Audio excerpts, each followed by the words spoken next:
He thought he could deceive everyone, but when justice finally caught him, the man who betrayed dozens of Allied heroes collapsed into terror, begging and shaking moments before the bullets flew. During the dark, chaotic aftermath of World War II in Belgium, one of the most chilling figures to face justice was Prosper Desidder, a man whose cold betrayal earned him not only infamy, but a violent end. Born in 1893 in Passendaele, Desidder had a criminal past long before the war.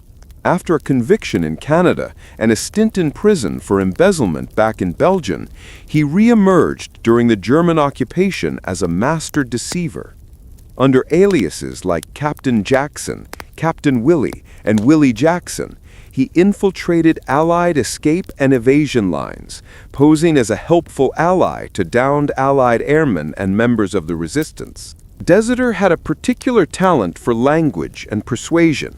Fluent in English, thanks in part to his earlier life in Canada, he used this to gain trust. He crafted convincing fake identities and even set up what looked like legitimate escape houses, offering to help Allied flyers get to safety, when in reality, he was handing them to the Gestapo. Over time, dozens of resistance networks were infiltrated, and many brave souls who thought they were being rescued were instead being led into a trap. When the war ended, Desidder fled to Germany, but he was eventually arrested, extradited back to Belgium, and tried by a military court. Despite attempts to plead his case, he was convicted of treason and condemned to death. On September 17, 1948, at Courcelles in Brussels, he faced a firing squad. Reports from surviving witnesses and archival records suggest his final moments were terrifying. He trembled violently, his voice cracked, and he cried out desperately for mercy. According to contemporaneous accounts, he begged, screamed, and shook, a far cry from the confident swagger with which he deceived so many during the war. But Desidder's execution was not just a personal reckoning. It was much larger, part of a purge. Between November 1944 and August 1950, Belgium executed 242 people by firing squad for collaborating with the Nazis, nearly all convicted through military courts.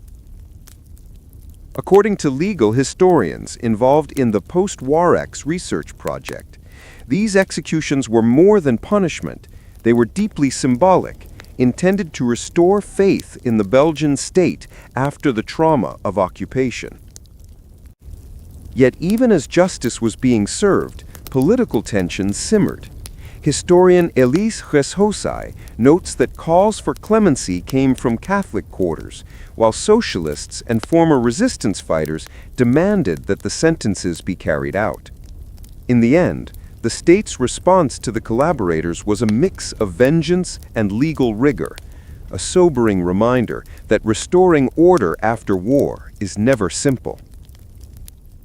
Desidder's death, shaking, pleading, terrified, stands out in this history not only for the cruelty of his betrayal, but for the very human vulnerability he displayed in his final moments. His execution became a powerful symbol of retribution, a man who once manipulated lives, now powerless in the face of his own fear. And perhaps that remains one of the most lasting lessons.